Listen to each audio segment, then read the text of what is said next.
Hey there, marshmallows. This week, we open up on Neptune as some nerdy boys are checking out some of the girls that are a little outside of their league, before turning their attention to Veronica. She's that smoking and a private eye? It's gotta make her at least a 9. Troy continues his attempt to woo her. Impressionable, me? Ha! Whoa. I said impressionable, not you. And, well, it's working. Jake Kane is lecturing Duncan on running for government while he attempts to block out the sound. Meanwhile, Veronica's guidance counsellor has asked her dad in for a chat and Veronica changes the subject. What do you think Mom was doing at the Camelot Motel with Jake Kane 2 weeks ago? As segues go, it is one. We transition from the awkward family dinner to another. Jake Kane is once again lecturing. From what we have seen of Jake, he remains reclusive despite being part of the in-crowd and a wealthy family. It's kind of weird. You might think somebody had died or something. The scenes are a mirror of each other. Father wishing for their kids to move on, while Duncan and Veronica continue to deal with it in their own way. Veronica heads to the video store, where Justin Smith asks for help. In the next scene, Celeste is making sure Duncan is taking his antidepressants, saying there is no shame in it. This also establishes that it's been about 6 months since Lily died.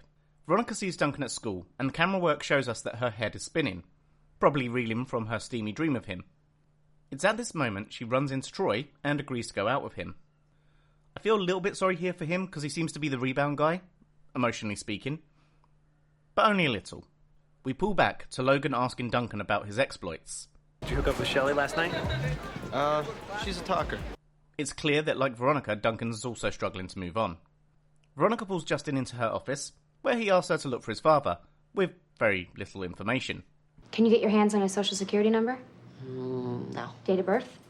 All right, the name. Can we manage that? It's John Smith. Keith meets with the counsellor who is concerned about Veronica's behaviour, and the mirror to this is on the richer side. Life coach.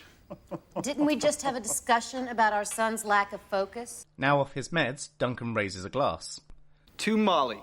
This act of defiance symbolises the crass manner of his parents. Honey, it's been 6 years. When are you going to let this go? It's not about Molly, it's about Lily. That they seem to just want him to get over her. At school, Justin is bragging to his friends that he gave Veronica a fake case to spend time with her. Wallace is helping Veronica at the office when Keith shows up, and they meet for the first time. Keith Morris. Hi, sir. Wallace Fennell. How did I not catch that? Wallace is a friend of mine. Take that, high school guidance counselor. Veronica explains her plan for finding John Smith. Part of me is proud, and let's just leave it at that. She then asks Wallace to get her permanent files from the counsellor's office. He's teasing her with it when Justin makes an excuse to give her a mix CD. He brought you a mixtape. Shut up. And then Veronica asks to see Justin's file. On their date, Troy lays it on a little thick with the flirting, but when Veronica pulls back from his kiss, he finally gets the hint. Troy does the right thing by backing off here. He may have got the wrong idea when Veronica played a little with his heavy flirting, but seeing the way that she recoiled, it was correct not to push it. As we have now discovered, Veronica's trauma runs deep, and it's not just because of her best friend's murder or her mother abandoning her. This makes me think back to what Keith said to the counsellor. I'd say Veronica's doing pretty well given the circumstances. Sneaking home, Veronica finds her dad waited up for her. How was your date? Oh, you know. Lousy conversation, but the sex was fantastic. That's not funny. Veronica checks off all the reasons why Troy would be good for her and wonders why she pulled back. Meanwhile, Duncan is struggling to keep his mind off Veronica. What did you just call me? Wallace brings Veronica Justin's permanent file where she discovers his little secret and goes to confront him about it. While there, one of the letters she'd sent comes back to him, supposedly from his dead father. While continuing his search, Keith interrupts. It's just that I never want you to think your mom's the villain in all this. I love Keith. So many times parents use their kids in a childish war against each other, whispering hatred in their ears and turning them against each other. But here, we see what should happen. Keith is more concerned with Veronica and not warping her worldview than her view of her mother. The hero is the one that stays, and the villain is the one that splits. Though not the healthiest view on heroes and villains, I will give it to Veronica. She is nothing if not pragmatic. The next day, Veronica chases down Troy, while Duncan, Logan and some of their other friends are hanging out. Logan is doing his usual job of poking the bear, which Duncan almost falls for. Duncan then sees Veronica with Troy and manages his emotions in an adult way.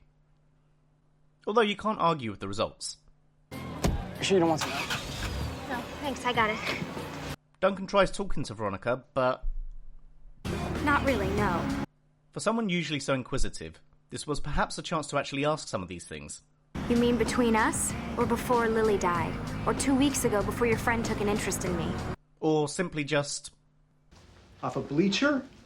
Veronica focuses on her current case. Duncan talks to his doctor about coming off the antidepressants. Keith goes back to apologise to the guidance counsellor and seeks her help in speaking to Veronica. Once again, Keith is expressing a high level of self-awareness, and as every parent should, ensuring that his child receives the best support. Veronica is showing Justin the possible fathers from her investigation, and he wants to see the man up close and personal. The stakeout doesn't quite go to plan, but they are able to establish he was the one that responded to the letter. Meanwhile, Duncan is starting to feel the effects of going cold turkey. As part of his dream, Lily tells him to wake up, but her murder doesn't add up. The doctor said there would be hallucinations, but this goes a step further, showing that his mind is finally surfacing. Veronica continues to follow John Smith, this time confronting the man about his son. Until... Dad? It turns out, his dad has been keeping in touch with him the whole time. Justin doesn't handle the revelation well and asks to leave. On their car ride home, Veronica says something. 90 miles. This puts into perspective the effort Justin's father makes to see him, if only for a few seconds, and also helps her to come to grips with how much she misses her own mum. While Veronica has another inner monologue about making decisions, Duncan goes back to popping his pills, not yet ready to face the world. The episode ends with Veronica going to find her mum, but instead finds a college friend of hers. She almost breaks down in front of the stranger, and then opts to go see Troy. Now that the class system in Neptune is established, this episode seems to be pulling on that to mirror relationships. First, between the fathers and their children, but then between the star-crossed lovers themselves. Veronica and Duncan still have a trauma from their shared loss. The attempt to grudgingly engage in a new relationship is the allegory for moving on. Veronica's dream of Duncan shows that she's not ready to. As for Duncan, the antidepressants are acting as a blockade to his recovery, and he only starts to deal with life once he is off them. Everyone around him says he is acting strange and out of sorts, but it's because he's finally allowing himself some agency instead of apathy. At the end of the episode, he decides to go back, reverting to the safety of not feeling. These are the first steps in healing, and it's a long journey for Veronica. Helping Justin to track down his dad reminds her of her own loss, and she finally takes a step towards finding her mother. The fact that she almost broke down when she goes to see her and had only just missed her goes to show that as much as she wants to see her mother as the villain, life isn't quite so black and white.